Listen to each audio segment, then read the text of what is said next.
Larry June and The Alchemist have just dropped their collab album called The Great Escape. Let us know down in the comments if you guys enjoyed it and what you would use to rate it based on our scale from bad to mid to good, great, amazing, or perfect.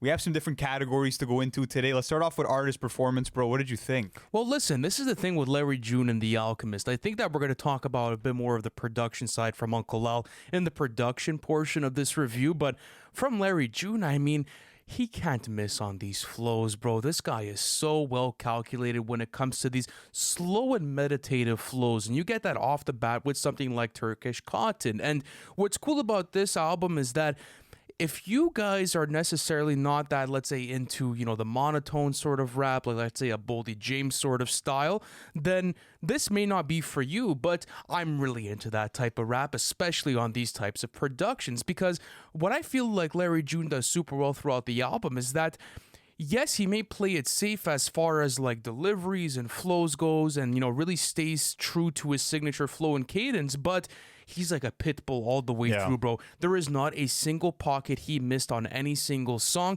and I feel like that's a big strength within the album, especially on songs like a Turkish Cotton or an 89 Earthquake, or even something like Art Talk, where he's matching up with Boldy James, which we'll talk about later in the features. But what do you think Larry June did well on this album to be able to enhance also Uncle Al's production? Yeah, I mean, listen, he comes in with these really smooth and breezy flows. That's what he's known for, to be meditative, to be sort of slow paced with his raps, and I really did enjoy the consistency of his tone throughout the project. And we did get some like never before heard flows from him throughout this album that was really interesting. But I will say it's not a perfect performance because he is not like, I feel like at first glance, you won't be overly impressed by his performance just because he doesn't have like the most lively voice in hip hop. And I feel like when it comes to that monotone delivery, it does kind of get stagnant at certain points throughout the project. But what I will say is that he had a lot of strengths in terms of his hooks and melodies. You go to something like 89 Earthquake where he takes on that bridge and he actually has pipes, bro. Same thing with a song like Ocean Sounds. His crooning sounds effortless, kind of gives you this old Nate Dogg type of vibe, which is pretty cool. And he definitely has that signature West Coast type of sound, sort of like a mixture of a Snoop Dogg, a Mac Dre, even some influences of like, other non-West Coast rappers like a Boldy James or a Freddie Gibbs. You can kind of hear that sound within his music. But overall, I thought that it was pretty cool. You go to songs like Exito and he literally finds endless pockets within all the crevices of the beat and even is able to cut through those vocal samples super well all throughout. And the performance to me was great overall. Nothing groundbreaking, not like the strongest component of the album, but he still delivered. Yeah, he did a great job on the album, especially, the chemistry with Uncle Al was at full effect. And I think my favorite performance from him throughout the album was probably on Palisades, California, especially for that first verse. You get this crazy production from Uncle Al, which again, I'm going to talk about in the production, but the way that he matches that slow and meditative tone with this psychedelic-esque like sort of Uncle Al beat was perfectly executed upon. But let's go into the features, all right? Because I feel like when this album got announced and once we started to figure out who's going to be featured on the album, you're like, whoa, okay, this is really serious. Like, this is a serious feature list that could go super well, and that's exactly what happened, bro. All throughout, everyone from Big Sean to Action Bronson to Joey Badass to Currency, everyone showed up on this project. So where do you want to start? Let's start off with Action Bronson on Solid Plan, and I kept telling him, like, this is one of the best fucking songs on the album, and you didn't really feel the same way, but I love just the humor and the personality that shines from Action Bronson. He starts off his verse by saying, like, the fuck else you want me to say at this point, like just all casual, gives you a verse. Spoiler alert for whoever hasn't watched The Sopranos. He raps about like how he shed a tear when Tony killed Big Pussy, and just has a bunch of funny lines about like, how you gonna call out your bitch when she can't even season meat. Just, he brought like this comedic relief that isn't really apparent on the rest of the album, and it sounded like a very premeditated verse. Like, as effortless as the rhymes were coming off, it sounded like it was well planned, well calculated. So that was a highlight for me. But my favorite might be Wiz Khalifa on what happened to the world. Yeah, that was super cool because the thing is that this is low-key like a Smokers album. Like, I feel like that's kind of the vibe that I'm getting out of the track list right now. And seeing someone like a Wiz Khalifa and a Currency coming to play on this playground was super nice for me. And you're getting like this signature sort of like medicated Wiz where he's super subdued, he's super relaxed, and he's just finding all the small pockets and crevices that you want to find as a rapper. But I will say this, I think the best performance from any other rapper on this album has to be Big Sean on Palisades for me. Bro. I am being honest with you.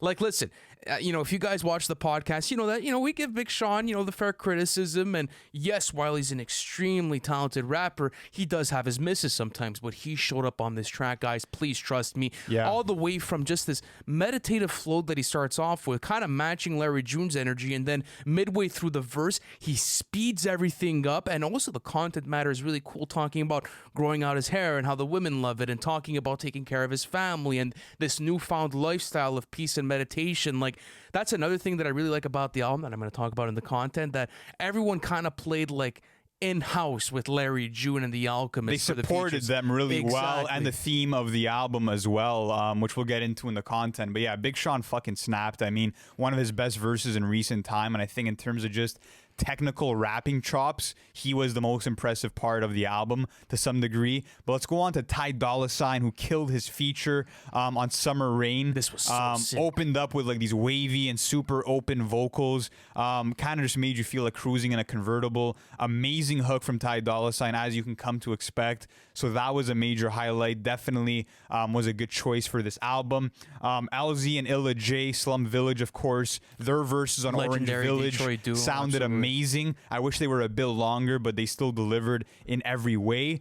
Imagine if Jay Dilla ended up making this track list some way or somehow. I know that would have been crazy. Rest as in peace, like Jay Dilla. an old Dilla beat that they kind of scraped up. That would have been super cool. But regardless, though, I do feel like Slum Village probably had one of the best performances on the album as well. But like you said, like, it was a bit cut short, but I still did really enjoy it. I feel like they added to the album experience. What about Boldy James on Art Talk? How did you feel about that one? You know what's crazy is that the first time I listened to it, like, I couldn't tell the difference, bro. And that's what's so sick about, Larry June and Boldy James, is I feel like when it comes down to like I feel like Boldy James is a bit different with his flows and cadences. Like, you find a lot of different rap songs where he'll come through and he'll provide a quicker flow, but this was perfect because they perfectly meshed together. Like, they were really at home together. And what's cool is that at first I couldn't tell who was who because they have such a similar voice and cadence, Stylistically and vocally, they're so similar, but like when you go into their writing, couldn't be more opposite. Couldn't be more opposite. And that's what I find is so cool about the track, is that you pay attention to the lyrics on Genius and it's a complete contrast. So that was really cool. But even talking about, let's say even evidence on something like Left No Evidence by Larry June and The Alchemist. I'm just reading out of the title on Genius. He did a fantastic job as well. That was super sick. But talking about also we gotta talk about The Alchemist, who dropped a verse on 60 Days, and this is a rarity for The Alchemist to actually spit some bars. He gives us this quick 8-bar verse, which is absolutely fire. He brought the wordplay, and he showed people that besides being one of the best producers in the fucking world, he can also lay down a crazy verse if he wants to. And he just has some funny casual bars, like he calls himself a big bowl of macaroni, and rhymes that with like matrimony, and just has kind of like this multi-syllabic rhyme scheme, which is super impressive. It's something that I feel like caught a lot of people off guard, and that's what's cool about this album, is that you're getting The Alchemist getting out of his comfort zone. You're getting an amazing soundscape that Larry June can kind of just float on. Apart from that, Jay Worthy also had a great verse on Exito, laying down some of the deepest bars of the entire track list. So overall, I think the features were amazing. Everybody played into the theme. Everybody fit the production perfectly. Even Joey and Currency on It's true. We didn't talk about Joey and Currency. Yes. That's what I was going to go to. Yeah, I wanted to talk about Joey and Currency because that was maybe my most anticipated feature of the album once I ended up seeing the track list, was Joey. And like, he did not disappoint, bro. And like, he brought like the ring the alarm bar that like he brings into like almost every single one of his tracks. And I really enjoyed that just because I feel like Joey could add so much dynamic energy to a track list, and that's exactly what he did towards the end. And then once you get currency on an Uncle Al beat, it's over. Like, you're not going to find anything less than greatness on that. So, like Lou said, I do feel like the feature list is amazing. But let's go into the content of the album. So, The Great Escape, what does it mean? What does it entail for this track list? And how did they execute upon this? In my opinion, this feels like one big fucking car ride, Like, this feels like, Uncle Al and Larry June are taking this beautiful ride throughout California, and they're just enjoying the scenery, and they're talking to each other either throughout the production or throughout the writing that's provided from Larry June, and that's what you're going to get throughout it. And what's cool about Larry June's perspective on this album is that he's playing into like the gangster and mogul vibe, but in a very different way. So on certain tracks, you'll find them saying like, yes, I was involved in a certain type of lifestyle, but I was dying to get out of there, and I was dying to find my way within this rap game. And now I'm taking jogs in the morning. He's giving He's giving you like tax advice on certain like songs. It's almost like this is like mature father rap. Like, this is responsible hip hop when it comes to the writing from Larry June, and it's just such a fresh and a refreshing perspective from him. I mean, he's literally rapping about like making passive income, and I love his content on a song like Solid Plan, where he's kind of telling you like, I'm not flexing all these coupes and all this shit that I acquired, but I'm showing you that it's possible. I'm showing you that if you invest in yourself and really have that entrepreneurial mindset, you can achieve anything you want. He raps about his independence as well, and how he saw his first million without signing to a major record deal, which that was also impressive to see. Just, I would say, how humble he is about everything that he's acquired, and I just thought that it was so different than anything else. And what's cool too is that it's a very cinematic album in the sense that it does feel like you're taking a journey with Larry and Uncle Al as they're traveling not only through California, but even through like Napa Valley, as he mentions on 60 Days, where he raps about even eating some saganaki, which is a Greek dish where they actually fry cheese. So he's giving you like these esoteric lines where if you know, you know. And I just feel like it was cool to get that mogul talk, and it was cool to get, his perspective on what peace means to him. That's what's cool about it, is that it feels like Larry June is fully at peace with himself, and he's very happy with the things that he's accomplished all throughout it. And even something like Solid Plan, like, you're still going to get those luxurious bars from Larry June where he's a bit more braggadocious and he's a bit more in his bag. And I love that duality because you still get that glaring confidence, and it doesn't necessarily take away from the content where you're like, oh, this is overbearing, or oh, he's being too arrogant, and like, I don't want to buy into the message of the album. Yes, but the best writing to me came on the outro, Margie's Candy House, which is one of the most personal cuts Larry June has ever released. He's rapping about having missed his grandmother's funeral and having lived in motels and how he had to grind to really get out of there, and just his determination and just the state of his emotions throughout that song are really moving. It's personal, it's effective, and that's something that, I think is going to stick with people. It's going to resonate. It's going to relate to a lot of people. So overall, I think the content was great. It does get repetitive at times in terms of just the braggadocious bars, but he is giving you, again, this unique perspective on life and on being a millionaire in the humblest of ways. Yeah, and not only that, but like the vocabulary choices aren't going to be the most complex. Like, this is a really nice album to digest because it's really easy to go through, and like, it's very relatable in certain ways if you could get to there. But let's talk about the production. I really want to talk about Uncle Al. I guess it's time to give him his shine because this is easily the strongest part of this album, bro. Like, this guy doesn't miss. When has this guy missed? Bro. When has Uncle Al missed? The Alchemist is one of the greatest producers of all time, and he has shown up once again on The Great Escape, providing these beautiful West Coast beats all the way throughout. Very sunny, bro. I don't know how to explain it. It feels like I'm like in a beach house, bro, like overlooking like the Malibu, like ocean, bro. Like, not ocean, but like, the coastline, the beach, the coastline, and I'm just looking forward. I don't know if you saw the documentary that they put out on YouTube, but like, they literally cooked up some of this album in like a Malibu fucking beach house overlooking like the ocean and shit, which is pretty cool to see that they were in that element, they were in that vibe, and they really did a great job, especially Uncle Al, at creating atmosphere. And that's what you get on something like Turkish Cotton, the intro. You have like these raindrops that are pouring, and then you have the sound of a car revving revving up. Incredible. And I just love the fact that you have birds chirping throughout this album. But overall, Uncle Al is a beast, bro. I mean, the ability that he has to draw from these old vintage samples. I feel like he has an infinite amount of songs just ready to chop up and flip, and that's what he does here, is giving us amazing jazzy and very soulful productions, a lot of funky guitar samples Not as only well. that, but like they're not super brash and in your face. Like it's very mellow and very sweet on the ear all throughout. Example on something like a Solid Plan, or even a Palisades, or even an '89 Earthquake, or a Turkish Cotton. It allows enough room for Larry June to come through and to be able to deliver his vocals where it's not overbearing to the point where like, oh shit, like, you know, I can't hear what Larry June is saying, but now he's delivering this in this monotone and slower pace.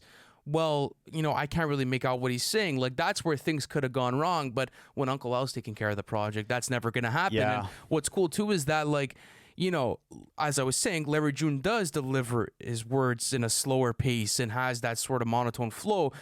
If Uncle Al didn't spice it up with the samples and didn't match that tempo but with more flavor, then this track list could have gotten redundant at a certain point. But the production kept me going all the way through. It was like, okay, what sample flip am I gonna hear next? Who am I gonna hear on this beat? How is this gonna mesh in with the next one? There was also some sequence changing within the album as well that I really enjoyed that you guys are gonna pick up on. So I feel like the production was amazing all throughout. Absolutely. The beats are lush, they're lavish, the grooves feel vintage, and I also feel that when it comes to a lot of these beats, and something that Al does really well in general, is that he makes his beats feel very warm and bright, but also menacing. Like there's always that he's kind of dancing between this fine line sonically, which I find super interesting. And some highlights include also What Happened to the World, which has this hypnotizing bass line. The strings feel heavenly, and just a lot of great saxophone riffs too. And he's able to sample some of the finest sounding instruments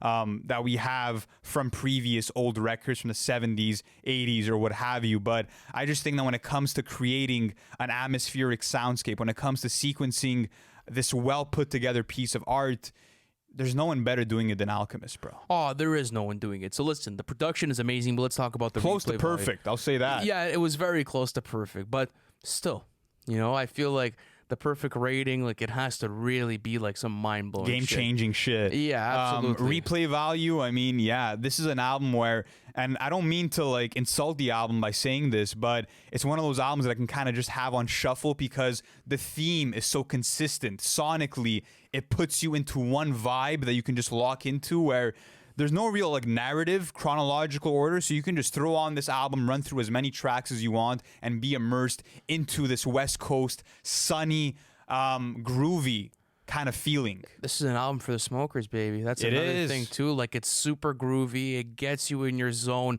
You feel at peace while listening to this album. It feels like everything is okay, and you know everything is gonna forever be okay while you're listening to it. Any misses? No, I don't have any misses, bro. Not that I could think of. Do you have any misses? I'm gonna go through this. No, I don't think there's a single skip on this album. there's no bro. skips on this album. You They know, the fucking only did it. complaint that people may have with the album is the pacing, because if like you're not a fan of like that slow meditative flow that Larry June delivers, then you know, fair warning, you might have some issues getting towards the end of the track list. But I feel like the features do a good job at carrying the track list, and you know that dynamic production that's provided from Uncle Al does a great job at keeping you all the way through the end. And Larry June has so much to say on this album too that you want to stick around and you want to stay. And as you said, there's no skip, so I think that the replay value on this is going to be amazing, bro. I can't wait to spin this over. It is going to be amazing over the next couple of days and bring it into the summer, man. Absolutely. It's a summer album. It is, bro, for sure. But let's get into our overall thoughts.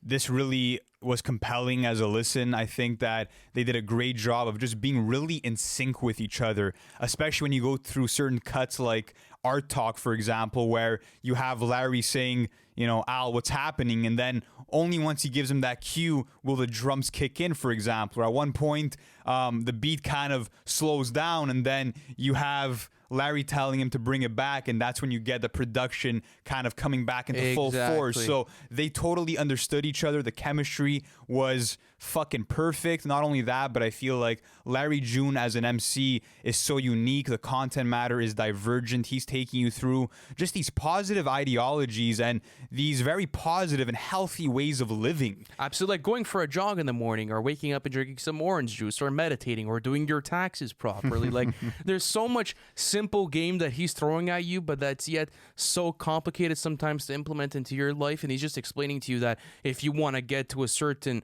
status, or you want to be making a certain type of money as a mogul, you have to make sure that you're living the right lifestyle to be able to do so, when you don't really see those types of perspectives often. So I really did enjoy that aspect of the album. Of course, whenever I get an Uncle Al album, I'm always down to dive in and really sit with it, because it's invaluable. Like, it's such a commodity to be able to get a collaboration album with The Alchemist. So that adds points for me as well, and he delivered plus more on that. Plus, this is a super unique feature list. Everyone from Big Sean, Ty Dolla $ign, Joey Badass, Slum Village, Currency, Wiz Khalifa, whoever you want ended up making this track list. And as we mentioned, the no skip policy applies, and we don't say that very often. Like, there's literally not a weak song throughout this track list. So overall, I think the album was amazing. Lou, we could agree with that. Absolutely, bro. Fucking amazing project. Might end up being one of the year's best. And Larry June keeps proving to be one of the most refreshing voices out of the West Coast, and one of the most consistent. I mean, this guy